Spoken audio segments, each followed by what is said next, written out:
পবিত্র মাহে রমজান আসতেছে, বাসার বাচ্চারাও রোজা থাকবে।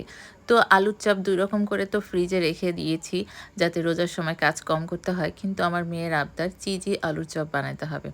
চিজ বল যেটাকে বলি আরকি, ওইটার আলুর চপের মধ্যে চিজ থাকতে হবে তার। সেজন্য চলে এলাম আবার চিজি আলুর চপ বানাইতে। তো ১ম এই আলু সিদ্ধ করে সেটাকে ম্যাশ করে নিয়েছি। এটা দেখানোর কিছু নাই, সবাই এটা জানেন। তো সিদ্ধ করে ম্যাশ করে নেয়ার পরে এখন এর মধ্যে দিয়ে দিব আ কিছু উপাদান। আর এই যে চিজগুলো কেটে রেখেছি। ও যেহেতু একটু বেশি চিজ খেতে পছন্দ করে, তাছাড়া রোজা থাকবে। রোজা থাকার পরে খুব বেশি ভাজা-পোড়া যে আমার মেয়ে খায় তা কিন্তু না। ও খেলে শুধু এই চিজের জন্যই এই আলুর চপটা একটু খাবে। তো সেজন্যই আমি চিজটা একটু বেশি দেওয়ার জন্য লম্বা, লম্বা করে বানাচ্ছি। এটা আপনারা চাইলে গোল করে বানাতে পারেন।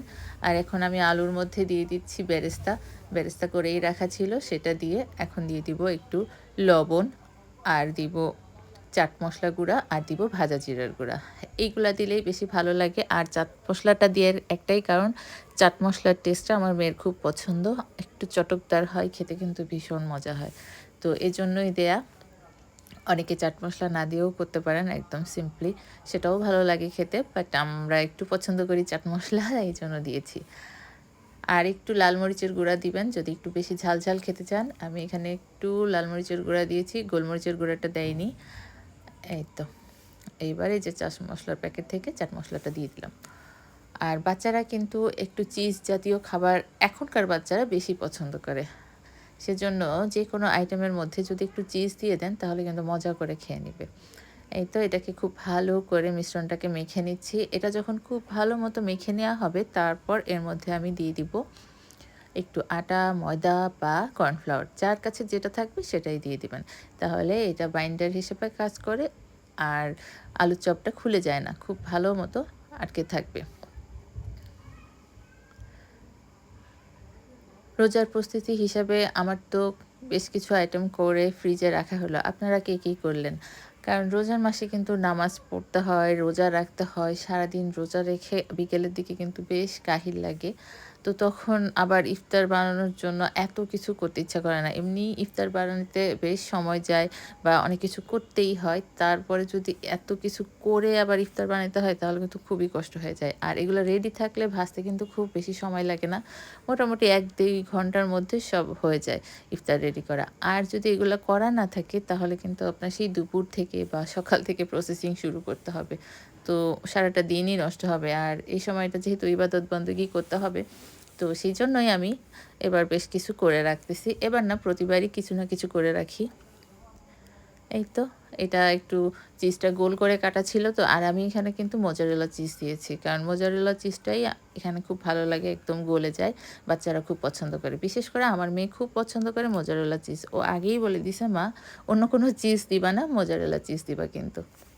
তো ওর পছন্দ মতোই মোজারেলা চিজটা আমি এভাবে কেটে নিয়েছি। কিছু নিয়েছি লম্বা শেপে, লম্বা শেপেই বেশি কেটে নিয়েছি। যেহেতু গোল চিজ ছিল, সাইডের অংশগুলো একটু গোল, গোল হওয়াতে ওই কয়েকটা গোল শেপে করেছি। আপনারা আপনাদের পছন্দ মতো শেপে করবেন। আর এই যে এখন যে শেপটা দিচ্ছি না, এই সময় আপনারা একটা কাজ করবেন। হাতে ঘি অথবা তেল একটু লাগিয়ে নিবেন। তাহলে যে আমার ডান হাতে মেখেছিলাম বলে লেগে আছে, আর বাম হাতে ঘি তেল লাগাইছি দেখে এই হাতে কিন্তু আর লাগতেছে না। এই দেখেন। আর তাছাড়া উপরের টেক্সচারটা একটা অয়েলি ভাব হয়, ভালো লাগে। এটা খুব বেশি অয়েলি হয় না, হাতে টাচ করাতে যেটা হয়। আর এই আলুর চপগুলা আমি ব্রেড ক্রামে ডলা দিয়ে রেখে দিব।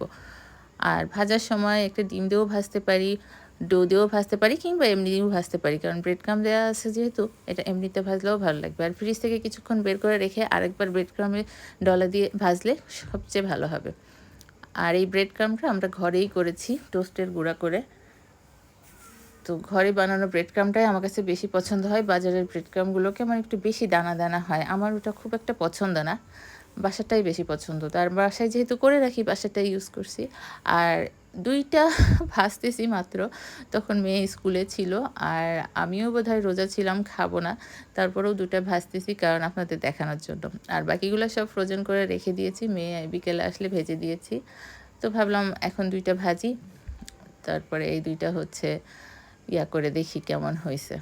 তো তেলটা বেশি গরম হয়ে গেছিল, ক্যামেরা ঠিক করতে, করতে যা হয়, আবার একটু ছিটেও পড়তেছিল। ক্যামেরার কাজে একটু এদিক সেদিক হয়ই। সব দিক ম্যানেজ করে একা হাতে করা কিন্তু আসলেই কষ্ট। যারা করে তারাই জানেন। এই দেখেন চিজটা কি সুন্দর গলে গেছে। আর আপনারাও এভাবে কাজ এগিয়ে রাখবেন। সবাই সুস্থ থাকবেন, ভালো থাকবেন, আমার সাথেই থাকবেন। আল্লাহ